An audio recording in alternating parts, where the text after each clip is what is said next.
안녕하세요. 오늘도 사연 살롱을 찾아주셔서 감사합니다.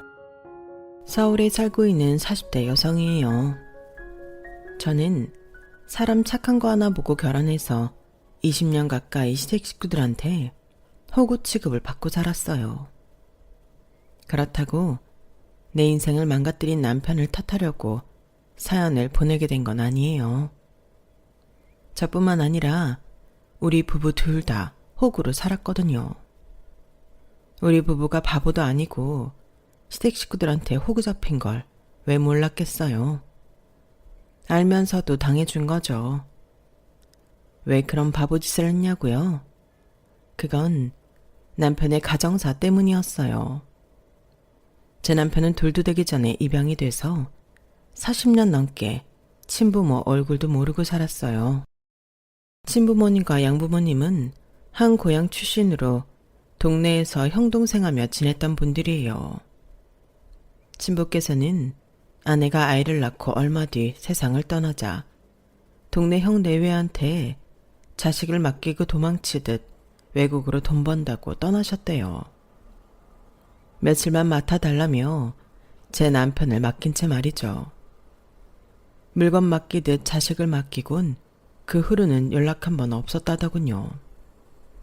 부모한테 버려진 제 남편을 친자식처럼 걷어준 분들이 지금의 시부모님이셨어요.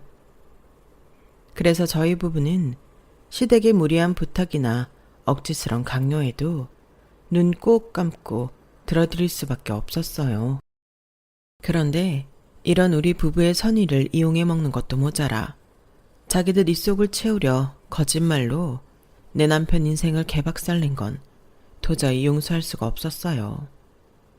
그래도 하늘이 무심하지는 않았는지 늦었지만 죄 지은 놈들한테 천벌을 내리셨네요. 한마디로 권선징악의 결말을 맞게 된 거죠. 그럼 지금부터 제 남편과 양부모 사이에 벌어졌던 기가 막힌 사연을 전해드릴게요. 저는 태어날 때부터 몸이 많이 약했대요. 결혼 7년 만에 어렵게 가진 자식이 툭 하면 병원 신세를 져야 했으니 부모님 속은 말이 아니었죠. 5살 무렵인가요?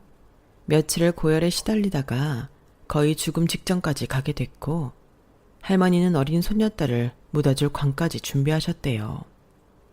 그런데 제가 일찍 죽을 팔자는 아니었는지 기사회생해서 다시 살아나게 되었고 지금까지 멀쩡히 살고 있답니다. 병원에서는 20살까지 살기 힘들 거라고 시한부 판정을 내렸음에도 말이죠. 대개 자식이 이런 상태라면 부모 입장에서 늘 전전긍긍하며 살기 마련이잖아요. 그런데 저희 부모님은 달랐어요. 사람은 태어나면 누구나 죽어. 그렇다고 죽는 걸 겁만 내고 아무것도 않고 있으면 그게 사는 거겠니? 살아있어도 죽은 거나 마찬가지지. 언제까지 살지 모르는 건 온 세상 사람들이 다 똑같아. 그러니까 살아있는 동안 하고 싶은 거 다 하고 먹고 싶은 거 다 먹고 좋아하는 사람 만나 연애도 실컷 하면서 재밌게 살면 돼. 알았지 정은아? 엄마랑 아빠는 우리 딸이 후회 없는 인생을 살았으면 좋겠어. 낙천적인 성향의 부모님 덕분에 제 인생에 죽음의 그림자는 없었어요. 그래서 남들과 똑같이 먹고 자고 놀고 그렇게 지낼 수 있었던 것 같아요. 그렇다고 완벽히 건강하게 살았던 건 아니고 학교 가듯 병원에 자주 가기는 했어요. 그러다가 중학교에 들어가면서부터는 1년에 한두 번 된통 앓는 것 빼고는 멀쩡하게 지낼 수 있었죠. 방과 후 친구들과 떡볶이도 먹으러 다니고 헤어핀이나 자잘한 액세서리도 사고 노래방도 다니고 그랬어요. 그러다가 고등학교 진학을 앞두고는 평소 관심이 있던 헤어 디자이너가 되기로 마음을 먹었죠. 일반적인 부모님들이라면 자식이 대학에 들어가기를 바라셨겠지만 저희 부모님은 제가 좋다는 건 뭐든 응원해 주시는 분들이라서 미용고등학교 진학을 반대하지 않으셨어요. 미용고를 졸업하고 5년 동안 유명 헤어샵에서 일을 배울 때도 부모님은 늘 저를 응원해 주셨죠. 내 이름을 건 헤어샵을 열었을 때는 1호, 2호 손님을 자청해 주시기도 했어요. 시한부 판정을 받은 나이보다 훨씬 더 오래 살고 있는 딸을 그저 고마운 마음으로 바라보셨어요. 저 역시 저희 부모님이 더는 딸내미 걱정 않고 두 분 인생을 즐기며 살아가시길 바랐죠. 그래서 제가 열심히 번 돈으로 여행을 보내드린 건데 그게 마지막 여행이 될 줄 누가 알았겠어요. 신혼여행 이후 두 분이서 여행을 가는 건 처음이라며 엄청 들떠계셨는데 공항으로 가는 길에 교통사고를 당하신 거예요. 그리곤 거짓말처럼 저만 홀로 남겨둔 채 두 분은 세상을 떠나고 마셨죠. 모든 게 제 탓 같았어요. 제가 여행만 보내드리지 않았다면 그런 일은 없었을 것 같았거든요. 한꺼번에 부모님이 돌아가시고 고아가 된 저는 한동안 가게 문을 닫고 폐인처럼 지냈어요. 집안 곳곳에 엄마 손길이 묻어있고 아빠 목소리가 들리는 것 같아서 제 방 밖으로 나가지도 못한 채 침대 위에서 울다 잠들기를 반복하고 있었죠. 나야 어릴 때부터 늘 죽음이 가까웠던 아이라서 언제 죽어도 이상하지 않을 거라 생각하고 있었지만 제 부모님이 먼저 저만 두고 떠나실 줄은 정말 몰랐거든요. 그래서 더 실감이 안 나고 황망했던 것 같아요. 차라리 나도 데려가 주시지 왜 두 분만 간 거냐고 원망도 했고 차라리 나를 데려가지 왜 부모님을 데려갔냐고 하늘에 대고 화를 내기도 했어요. 하지만 그런다고 뭐가 달라지나요? 공허한 메아리일 뿐이죠. 그렇게 살기를 포기한 채 침대에 누워있던 저를 일으켜 세운 건 다름 아닌 남편이었어요. 남편은 저희 가게 손님이었는데 얼굴만 기억할 뿐 그리 가까운 사이는 아니었어요. 그런데 하루는 남편이 제 휴대폰으로 전화를 했더라고요. 솔직히 전화를 받았을 때 남편이 누군지 잘 기억이 안 났어요. 손님이 한둘도 아니고 평소 대화를 많이 나눠본 손님이 아니라서 인상이 떠오르지 않았거든요.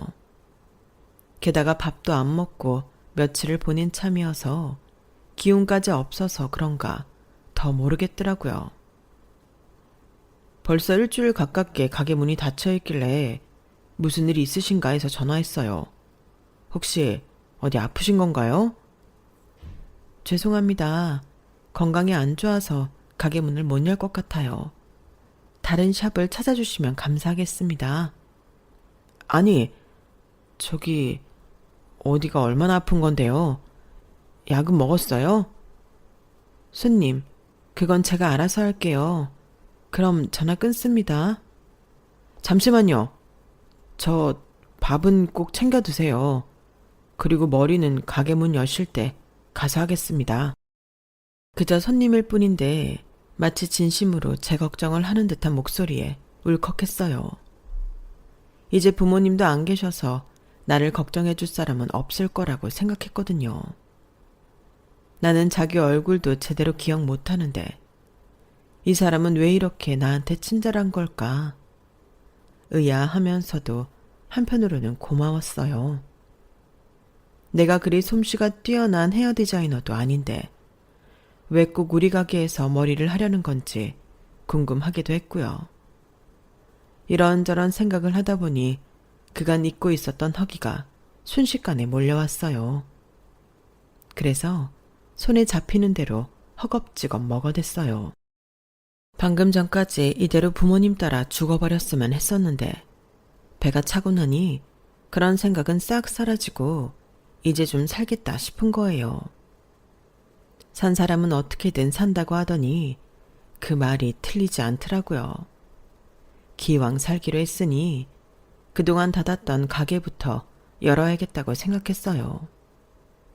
제가 엉망으로 망가지면 하늘에 계신 부모님이 가슴 아파하실 것 같았거든요. 한 사람 목 제대로 하고 열심히 살면 부모님도 더는 제 걱정 안 하실 것 같아서 이를 악물고 제대로 살아보기로 했어요. 그동안 닫아놓았던 가게 문을 열고 다시 영업을 시작했죠. 그리곤 제게 전화를 해준 남편한테 가게 문을 열었으니 머리하러 오라고 문자도 남겼어요. 문자를 받은 남편은 다음날 바로 가게로 찾아왔더라고요. 커트를 하고 난 뒤 제가 돈은 받지 않겠다고 했더니 한사코 그건 안 된다며 커트 비용을 내더라고요. 사실 얼마 전에 부모님 상을 당했어요. 제가 번 돈으로 처음 보내드린 여행이었는데 공항 가시는 길에 사고를 당하셨거든요. 몇 날 며칠을 밥도 안 먹고 제 방에 틀어박혀 있었는데 연락 오는 것이 하나도 없더라고요. 나도 그냥 이렇게 부모님 따라갈까 했는데 그때 손님이 전화를 해준 거예요. 그 덕에 지금은 훌훌 털고 다시 가게 문도 열었고요. 고맙습니다. 사실은 알고 있었어요. 옆 가게 아주머니한테 들었거든요. 혹시 몰라서 제 딴엔 용기 내서 전화했던 건데 도움이 됐다니 다행이네요. 저는 친부모님 얼굴도 모르고 자랐어요. 지금은 양부모님 밑에서 살고 있어요. 아, 네. 하루아침에 고아가 된 나만큼 슬프고 힘든 사람이 있을까 생각했는데 나보다 더 안 된 사람을 보니 괜히 미안하더라고요. 그래서 나도 몰래 미안하다는 말을 했어요. 그러지 마세요. 그리고 전 괜찮아요. 친부모님은 처음부터 제게 없었던 분들이라서 그립거나 허전하지 않거든요. 하지만 가끔씩 궁금하기는 해요. 어떤 분들이셨을지. 친부모님에 대한 기억이라도 있다면 좋았을 텐데 하고요. 부모님을 많이 그리워하시는 거 보니까 정은 씨 부모님은 참 좋은 분이셨던가 보네요. 비록 두 분 모두 곁에는 안 계시지만 그동안 살면서 쌓아온 추억은 있잖아요. 사람은 추억만으로도 산다고 하던데 그 기억 가지고 살아가세요. 전화를 받기 전까지는 남편은 수많은 손님들 중 하나일 뿐이었어요. 그런데 이렇게 얘기를 나눠보니 다른 누구보다도 가깝게 느껴지더라고요. 둘 다 부모님이 안 계신다는 공통점이 있어서 그랬는지 아니면 진심으로 저를 위로하는 남편의 착한 마음 때문인지 모르겠지만요. 처음에 어렵지 두 번째부터는 쉽다고 남편과 처음 연락할 때만 해도 괜한 짓 하는 게 아닌가 오만 가지 걱정을 하며 머뭇거렸는데 이후로는 너무도 편하게 문자도 나누고 전화 통화도 하게 되었어요. 그때 남편이 곁에 없었다면 부모님을 잃은 상실감으로 많이 힘들었을 거예요. 그래서 가끔 그런 생각도 했어요. 어쩌면 남편은 제가 혼자 힘들어할까봐 부모님이 제게 보내준 사람이 아닐까 하고요. 왜 그런 말이 있잖아요. 힘들 때 곁을 지켜둔 사람한테는 쉽게 마음을 주게 된다고요. 비록 손님과 헤어샵 주인으로 만난 사이였지만 시간이 지나면서 친구를 넘어 그 이상의 관계로 발전하게 됐어요. 일종의 가족처럼요. 둘이 연애를 시작하고 결혼까지 생각하기는 했지만 어느 순간부터는 이성이라는 느낌보다 가족이라는 느낌이 더 강하게 들었어요. 서로 기댈 곳이 없던 처지라서 그랬는지도 모르겠네요. 남편한테는 양부모님과 그분들의 아들이 있었는데 남편이 고등학교를 졸업하고 돈을 벌기 시작하면서부터 식구들 중 누구 하나 돈을 버는 사람이 없었어요. 한마디로 온 가족이 남편 등에 빨대를 꽂고 등골을 쪽쪽 빨아먹고 있었죠. 그럼에도 불구하고 남편은 싫은 소리 한 번 안 하고 가족들을 부양했어요. 언제까지 그러고 살 거야? 내가 보기에 자기 가족들 정말 이상해. 양부모님도 그렇고 동생도 그렇고 왜 다들 일도 안 하고 자기한테 기대고 살아? 몸이 아픈 거라면 이해를 하겠지만 그런 것도 아니잖아. 집에서 자기 투잡 뛰는 건 알아? 퇴근하고 배달일까지 하는 거 다들 아냐고. 아무리 피 한 방울 안 섞인 사람들이라지만 그래도 수십 년을 한 가족으로 살았으면 그간 쌓은 정이라도 있을 텐데 어떻게 이럴 수가 있냐고. 정말 속상해 죽겠어. 안 그래도 슬슬 일자리 알아보라고 얘기했어. 우리 결혼하면 그때는 생활비 대주기 힘들다고. 그랬더니 뭐래? 일자리 구하겠대? 모르지.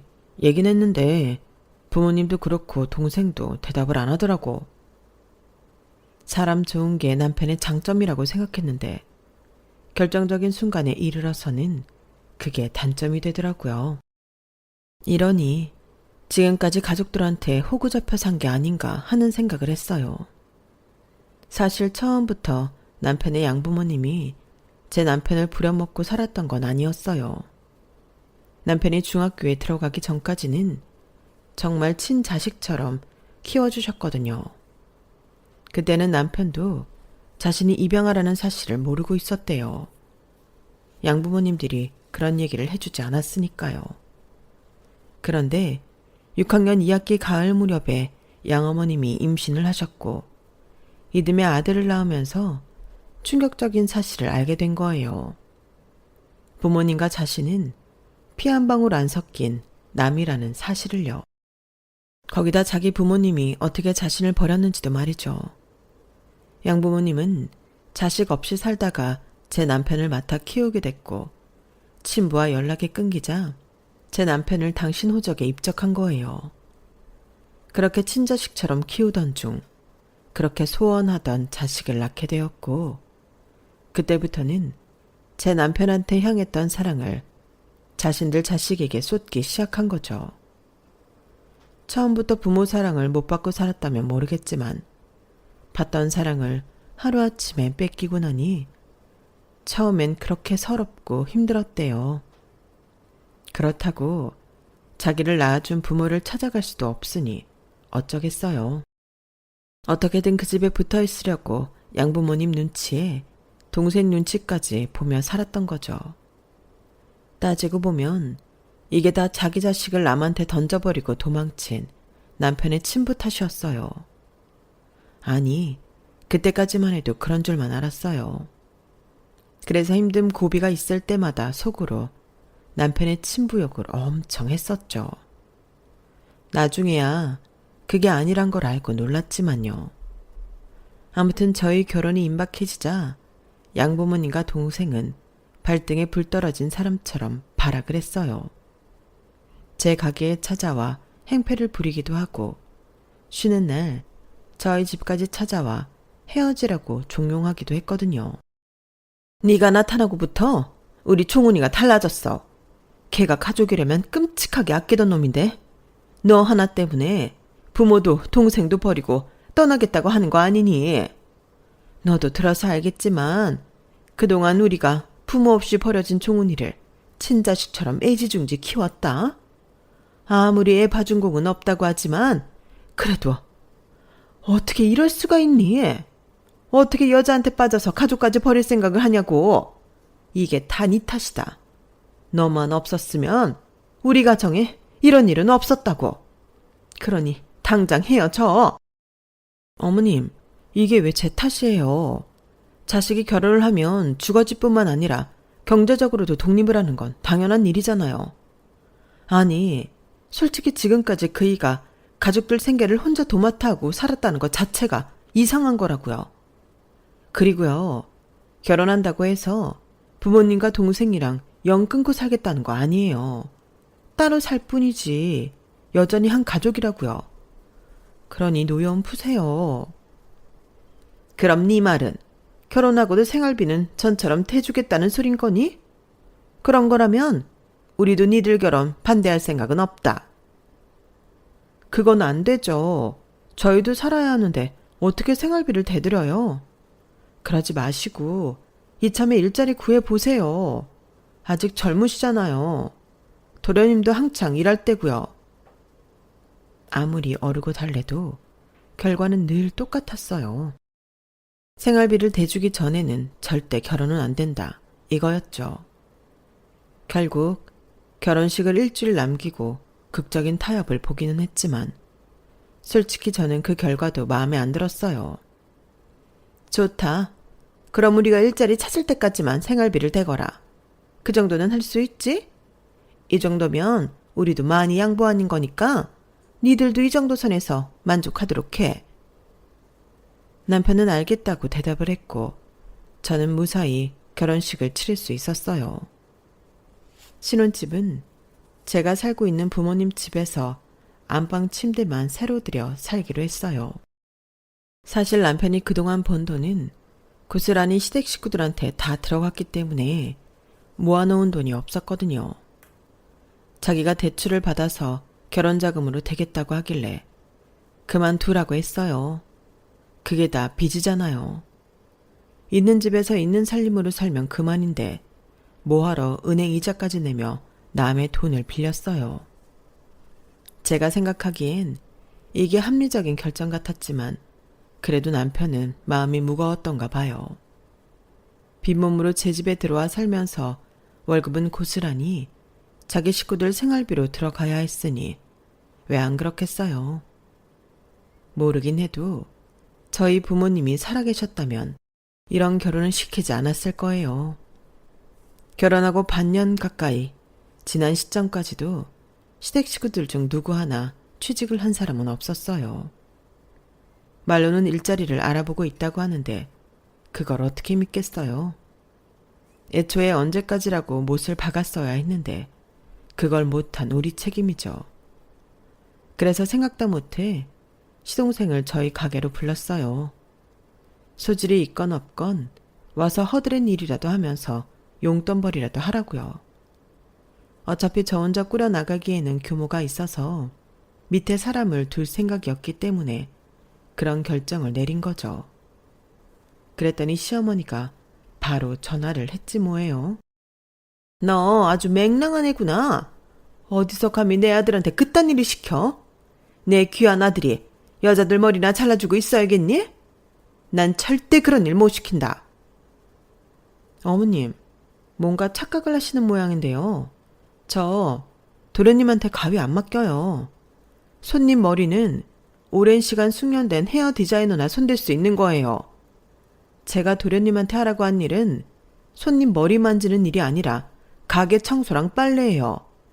그 정도는 누구여도 할 수 있는 일이잖아요. 뭐? 청소에 빨래? 이게 정말? 야! 네가 뭔데 내 귀한 아들한테 그딴 거지 같은 일을 시킨다는 거야. 내 아들이 뭐가 부족해서 그딴 일을 하느냐고? 왜요? 청소랑 빨래가 어때서요, 어머님? 우리 그이는요, 결혼 전까지 식구들 먹여 살리느라 직장일 마치고 음식 배달까지 했어요. 그러면서도 단 한 번도 가족들한테 싫은 소리 한 번 안 하고 살았다고요. 제 남편도 그 고생을 하며 살았는데 도련님이 뭐가 대단하다고 이 정도 일도 못한다는 거예요. 저희 가게 일이 하찮다고 생각하신다면 생활비도 받으시면 안 되죠. 제가 이 일에서 번 돈인데 어떻게 그 돈은 받아 쓰세요? 아무튼 도련님이 가게 나와서 일 안 하면 저희도 이번 달부터 생활비 못 드립니다. 어머님이 하시는 말이 하도 괘씸해서 남편과 상의 없이 제 마음대로 질러버렸어요. 그랬더니 어머님이 바로 제 남편한테 전화를 하셨던가 봐요. 몇 분 뒤 남편이 제게 전화를 했더라고요. 그래서 제 생각을 전했죠. 이번 일만큼은 당신이 뭐라고 하든 나 절대 안 물러서. 사람들이 양심 있어야지. 일자리 구한다고 한 지가 언젠데 누구 하나 일나 서는 사람이 없어? 인터넷 구인 시장만 봐도 고깃집 홀서빙이며 숲 피우는 일, 전단지 알바까지 일자리가 차고 넘치는데 왜 자리가 없다는 핑계를 대냐고. 그런 일을 할 생각이 없어서 그런 거야. 평생 당신한테 기대 살 생각으로 그러는 거라고. 솔직히 말해봐. 평생 가족들 뒤치다꺼리 하고 살 거야? 대답해 보라고. 아니라면 이번만큼은 내 말 따라줘. 당신 동생도 사람 구실은 하고 살게 해야지. 당신이 안 된다고 하면 나도 더는 당신이랑 못 살아. 그러니까 당신이 선택해. 제가 이혼이라는 초강수를 두자 결국 남편은 제 뜻을 따라주었어요. 시동생은 울며 겨자 먹기로 제 가게에 나오게 되었죠. 그런데 세상에 아무리 일머리가 없다고 해도 그렇지 어쩜 이렇게 머리가 안 좋은 건지 머리카락이 잔뜩 떨어져 있는 바닥에 빗자루질도 않고 물건을 들고 와서는 닦고 있는 거예요. 그것도 하기 싫은 티 팍팍 내며 설렁설렁 물칠만 하는데 정말 속이 터지더라고요. 손님들 앞이라 큰 소리도 못 내고 빗자루질 시범까지 보여가며 일을 가르쳤네요. 빨래만 해도 그래요. 펌을 한 수건은 약물이 묻어있으니까 먼저 몇 번 헹궈준 다음에 수건 코스로 돌리라고 그렇게 말을 했는데도 처음부터 죄다 때려놓곤 급속 코스로 돌린 거예요. 다 빠른 수건에서 파마약 냄새가 그대로 나는데도 그대로 건조대에 널었더라고요. 널어놓은 꼴도 미친년 치맛자락처럼 한 대 엉켜서 치렁치렁하게 말이죠. 진짜 매일 매 순간 가슴에 참을린을 수없이 써가며 일을 가르쳤어요. 이 정도면 월급을 줄 게 아니라 제가 강습료를 받아야 할 판이었지만 그래도 그만두라는 말은 하지 않았어요. 돈을 버는 게 힘들다는 걸 알게 해주고 싶었거든요. 시동생이 저희 가게에서 일하고 한 달이 됐을 때 시댁에 매달 드리는 생활비에서 시동생 월급만큼을 빼고 드렸어요. 그랬더니 어머님이 가게로 찾아오셨더라고요. 얘, 너 어떻게 된 거니?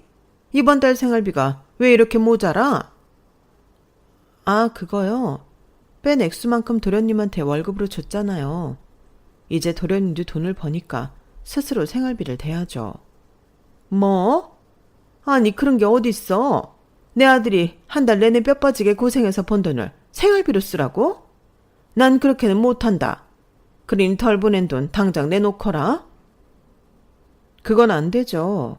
애초에 생활비는 그 돈을 쓰는 사람이 버는 게 맞는 거잖아요. 그리고 어머님, 아들이 번 돈 쓰는 게 그렇게 가슴 아프세요? 그럼 큰아들이 버는 돈은 그동안 어떻게 쓰셨어요? 말로는 제 남편 보고 아들이라고 하시면서 돈 쓸 때는 도련님만 아들이었던 거예요. 그러시면 안 되죠, 어머님. 그날 역시 시어머니와 저는 날을 세워가며 말다툼을 벌였고 결과는 제 승리였어요. 돈 때문에 생긴 싸움에서 돈줄 쥔 사람이 이기는 건 당연한 거 아니겠어요? 그런데 월급 받은 지 하루 만에 시동생이 그 돈을 다 써버렸더라고요. 한정판 운동화도 사고 게임 아이템도 샀다나요? 진짜 생각이 없는 인간이다 싶더라고요. 그래도 어쩌겠어요.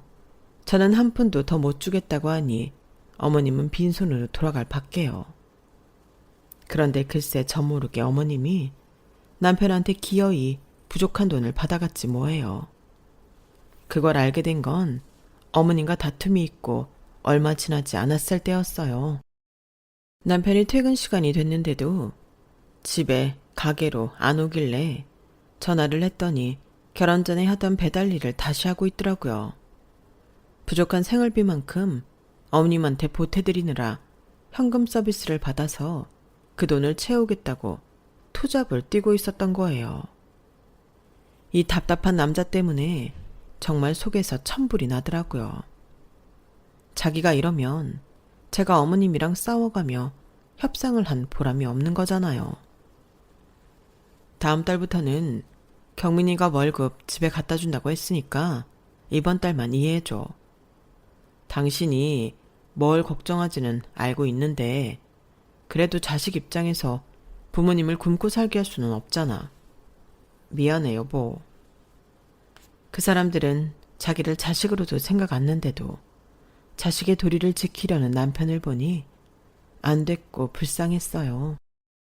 그래서 더더욱 이런 사람의 진심을 몰라주는 시댁 식구들이 진저리치게 밉고 싫더라고요. 그러니 어쩌겠어요. 가여운 내 남편을 위해서 내가 못된 년이 되는 수밖에요. 그래서 이후로는 시동생 월급을 생활비에 포함해서 어머님께 직접 드렸어요. 그 돈으로 지지고 볶든 말든 그건 자기들 안에서 해결하라고요. 그리고 이 상태로는 언제까지고 직장을 구할 생각을 안 하실 것 같아서 연말까지만 생활비를 보조해드리겠다고 못을 박았어요. 당연히 시댁 식구들의 반발도 심했고 태어나서 처음으로 온갖 쌍욕도 들었지만 그래도 꿋꿋하게 제 뜻을 밀고 나갔더니 연말 무렵 아버님이 아파트 경비 일을 시작하시더라고요. 그렇게 저희 부부는 시댁 식구들 생활비로부터 해방될 수 있었어요. 그런데 이게 끝이 아니더라고요. 시댁에서는 수시로 임플란트를 해야 한다고 손을 벌리고 어머님이 눈밑 지방 재배치 시술을 받아야 한다고 돈을 뜯어가고 하다 집에 세탁기가 망가졌다고 바꿔달라는 전화까지 하더라고요. 그뿐인가요? 아버님은 몸이 조금만 아파도 일 못하겠다고 나자빠지고 시어머니는 무슨 보험이랑 개를 그렇게 드는지 매달 돈 꺼달라고 전화하기 일쑤였어요. 우리가 자기들 지갑도 아닌데 어쩜 그렇게 철저하게 써먹으려 드는 건지 정말 어떤 면에선 대단하다는 생각이 들 정도였어요.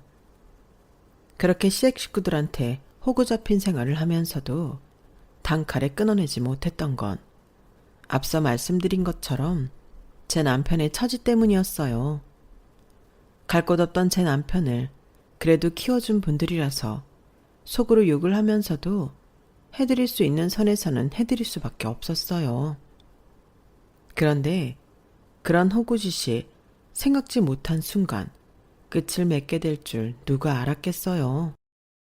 발단은 시동생의 말실수였어요. 가게 일이 조금 익숙해지자 손님들 드라이를 맡기기 시작했는데 시동생이 의외로 아주머니들과 대화가 잘 통하더라고요. 아주머니들이 며느리 흉보고 며느리 욕을 할 때면 옆에서 장난도 잘 맞추고 손님들 기분 좋은 말도 정말 잘했어요. 그러다 그 말이 나오고 말았죠.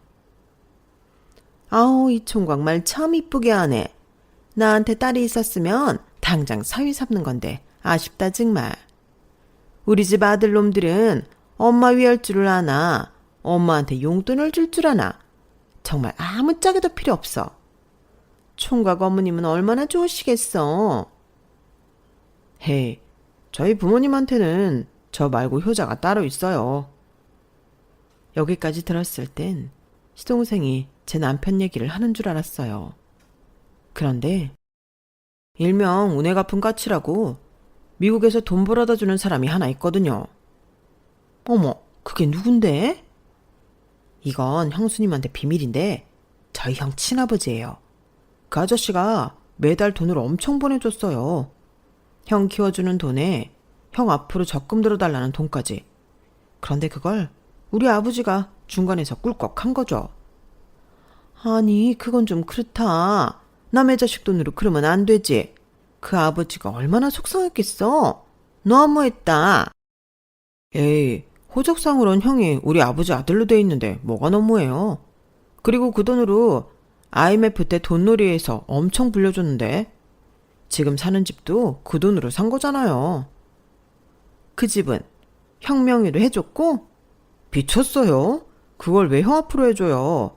우리 아버지 돌아가시면 내가 물려받을 건데.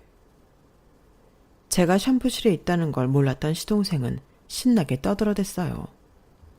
기가 막히는 사실에 저는 손님이 있는데도 표정 관리가 안 되더라고요. 제가 싸늘하게 식은 표정으로 다가가자 시동생은 귀신이라도 본 사람처럼 기겁을 하더라고요. 형수님, 언제 왔어요? 도련님, 그 말 사실이에요? 그동안 아버님이 우리 그 친아버지랑 연락하고 있었다는 거 사실이냐고요? 아이씨, 아버지가 비밀로 하라고 했는데. 형수님, 제발 비밀로 해주세요. 이거 아버지한테 들키면 저 죽어요. 시동생을 통해 들은 얘기는 정말 기가 막혔어요. 남편은 친아버지로부터 버림받은 게 아니더라고요. 암에 걸린 상황에 임신을 했던 어머님은 제 남편을 낳기 위해 항암 치료를 거부하셨대요. 그 결과 출산 후 상태가 너무 악화돼서 젖도 한번 물려보지 못하고 수술대에 오르셨고 중환자실에서 보름간 의식 없이 지내시다가 결국 세상을 떠나시고 만 거예요. 어려운 살림에 엄청난 수술비와 병원비를 감당할 수 없었던 아버님은 살던 전셋집을 정리할 수밖에 없었어요. 당장 지낼 집도 없이 갓 태어난 아들을 키울 수 없었던 아버님은 지인의 도움으로 미국에서 일을 하게 되신 거예요. 절친한 고향 형이었던 남편의 양부한테 자식을 맡기게 된 거죠. 미국에서 자리를 잡으면 바로 아들을 데리러 오겠다고 약속하셨대요. 자식을 맡기는 대신 장례를 치르고 남은 돈은 남편의 양부모에게 드렸다더군요. 지인의 말만 철석같이 믿고 미국으로 향했던 아버님은 도착한 순간에야 사기를 당했다는 걸 알게 되었대요.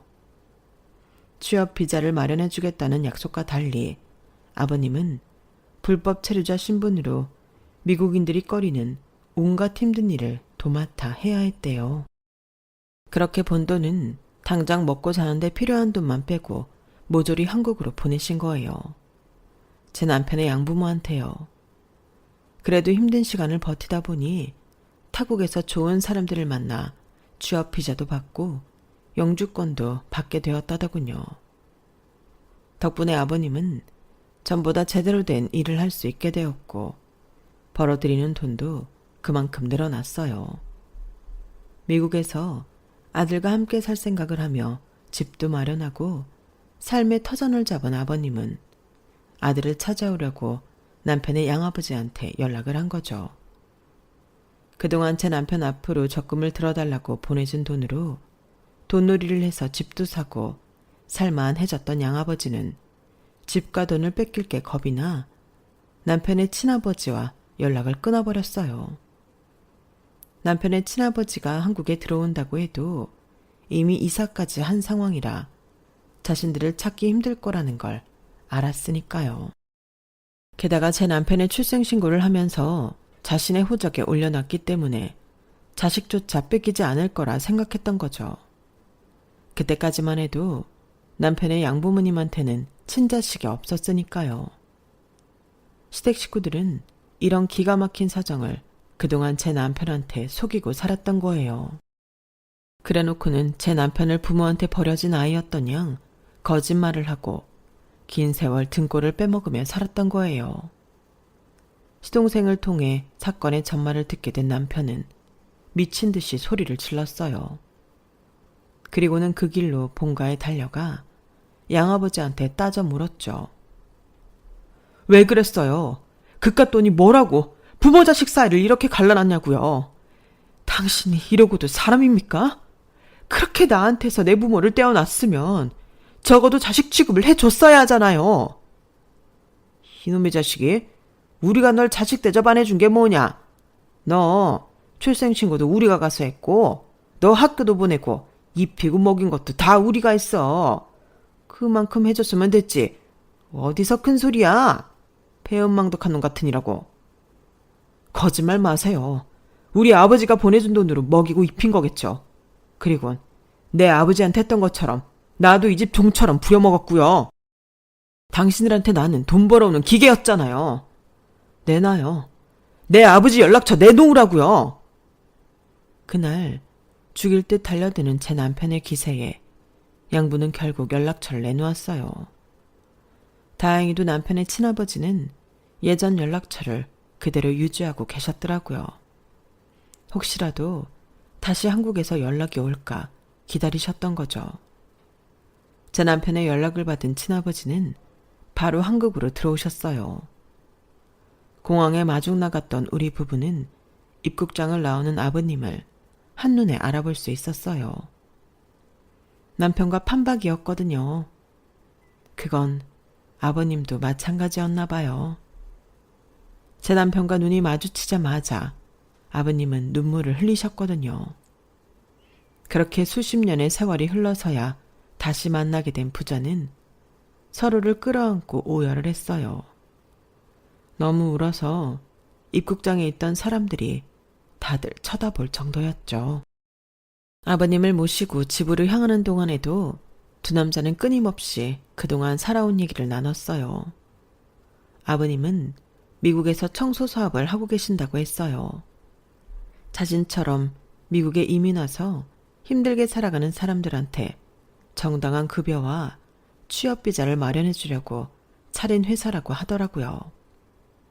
그 긴 세월 동안 결혼도 안 하시고 해마다 한국에 들어와 제 남편을 찾다 가시곤 했다는 말에 남편은 어깨까지 들썩이며 울음을 터뜨렸어요.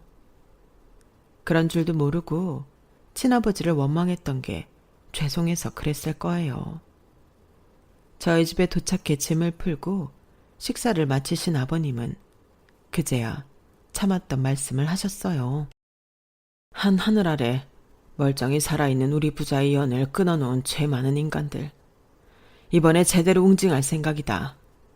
돈 때문에 인이 누버린 쓰레기 같은 것들한테는 돈으로 응징하는 게 최선이다 싶구나. 한 푼도 남기지 않고 다 뺏어버릴 거다. 나한테 한 짓도 모자라 내 아들한테 달라붙어 핏바람 먹고 산 거머리 같은 것들을 죄다 밟아줄 생각이야. 그러니 너희들도 마음 단단히 먹도록 해라. 아버님은 이름 있는 로펌에 찾아가 법률 상담을 받고는 당장 소송을 진행하셨어요. 그동안 미국에서 제 남편 몫으로 보냈던 돈을 돌려받기 위해서였죠. 아버님은 송금했던 내역까지 미국에서 준비해 오셨더라고요. 오래전 양부모와 주고받았던 편지까지도 모조리 말이죠. 소송은 빠르게 진행되었고 소송이 진행되는 사이에도 아버님은 양부모를 만나러 가지 않았어요. 얼굴을 마주했다간 이 정을 잃고 죽일지 모른다면서요. 아버님과 양부모가 수십 년 만에 대면하게 된 건 법정에서였어요. 저희 아버님을 보고 양부모는 많이 놀라는 듯 했지만 이내 눈에 힘을 주곤 뻔뻔하게 나오더군요. 하지만 1년 가까이 진행된 소송이 끝날 무렵엔 저희 아버님 바지가랑이를 잡고 싹싹 빌기에 바빴어요. 집도 절도 없이 바닥에 나앉게 되었거든요. 재판은 결국 아버님의 승소로 끝이 났고 제 남편의 호적 정리까지 말끔히 정리됐어요. 재판이 이어지는 동안 아버님은 미국을 오가시며 사업과 집을 정리해 한국으로 돌아오셨어요. 그리고 현재 저희 부부와 함께 살고 계세요. 제 소원이 잔디 깔린 마당이 있는 집에서 사는 거라고 했더니 진짜 그런 집을 사주셨지 뭐예요. 그리고는 제 출산을 앞두고 손주 육아를 맡아 하시겠다고 한창 육아 공부 중이세요. 아, 양부모와 시동생은 어떻게 됐냐고요? 들리는 소문에 의하면 돈 한 푼 없이 고향으로 내려갔다는 소리도 있고 가족이 뿔뿔이 흩어졌다는 얘기도 있더라고요. 어떻게 되었든 간에 과거의 죄로 현재의 삶을 파멸시킨 셈이죠 뭐. 선한 끝은 있어도 악한 끝은 없다고 이게 다 자업자득 아니겠어요? 이래서 사람은 착하게 살아야 하는 모양입니다. 지금까지 제 사연을 들어주셔서 감사합니다. 들어주신 분들 모두 건강하시고 꽃길만 걸으세요. 여러분, 사연 댓글에 응원과 현명한 조언 부탁드려요. 좋아요와 구독은 저에게 큰 힘이 됩니다. 오늘도 좋은 일 가득하세요.